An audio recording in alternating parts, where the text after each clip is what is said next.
Please subscribe my channel. Esther becomes a queen. After these things, when the wrath of King Ahasuerus was appeased, he remembered Vashti, and what she had done, and what was decreed against her. Then said the king's servants that ministered unto him, Let there be fair young virgins sought for the king. And let the king appoint officers in all the provinces of his kingdom, that they may gather together all the fair young virgins unto Shushan the palace, to the house of the women, unto the custody of Hegai the king's chamberlain, keeper of the women, and let their things for purification be given them.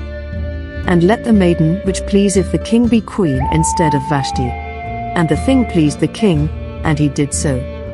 Now in Shushan the palace there was a certain Jew, whose name was Mordecai, the son of Yair, the son of Shimei, the son of Kish, a Benjamite, who had been carried away from Jerusalem with the captivity which had been carried away with Jeconiah king of Judah, whom Nebuchadnezzar the king of Babylon had carried away.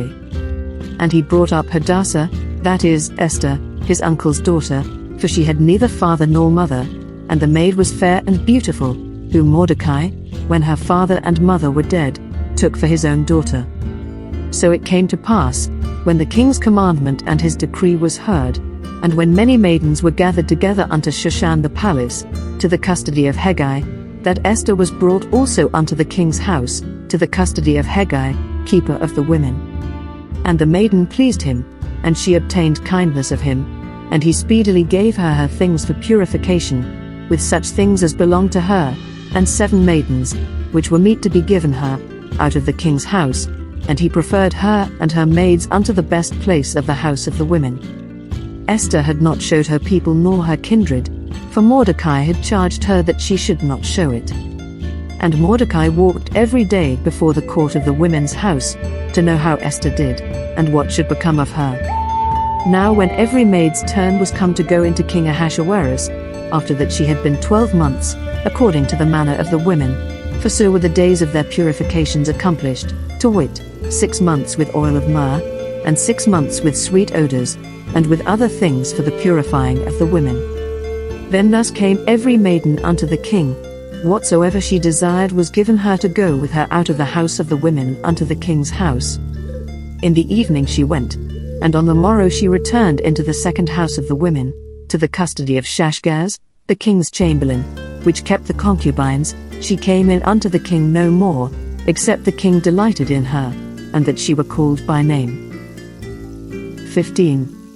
Now when the turn of Esther, the daughter of Abihail the uncle of Mordecai, who had taken her for his daughter, was come to go in unto the king, she required nothing but what Hegai the king's chamberlain, the keeper of the women, appointed. And Esther obtained favor in the sight of all them that looked upon her. 16. So Esther was taken unto King Ahasuerus into his house royal in the 10th month, which is the month Tebeth, in the 7th year of his reign. 17. And the king loved Esther above all the women, and she obtained grace and favor in his sight more than all the virgins, so that he set the royal crown upon her head, and made her queen instead of Vashti. 18. Then the king made a great feast unto all his princes and his servants, even Esther's feast, and he made a release to the provinces, and gave gifts, according to the state of the king. 19. And when the virgins were gathered together the second time, then Mordecai sat in the king's gate. 20. Esther had not yet showed her kindred nor her people, as Mordecai had charged her, for Esther did the commandment of Mordecai, like as when she was brought up with him. 21. In those days, while Mordecai sat in the king's gate, 2 of the king's chamberlains, Bigthan and Teresh, of those which kept the door, were wroth, and sought to lay hand on the king Ahasuerus. 22. And the thing was known to Mordecai, who told it unto Esther the queen, and Esther certified the king thereof in Mordecai's name. 23. And when inquisition was made of the matter, it was found out, therefore they were both hanged on a tree, and it was written in the book of the Chronicles before the king. Amen.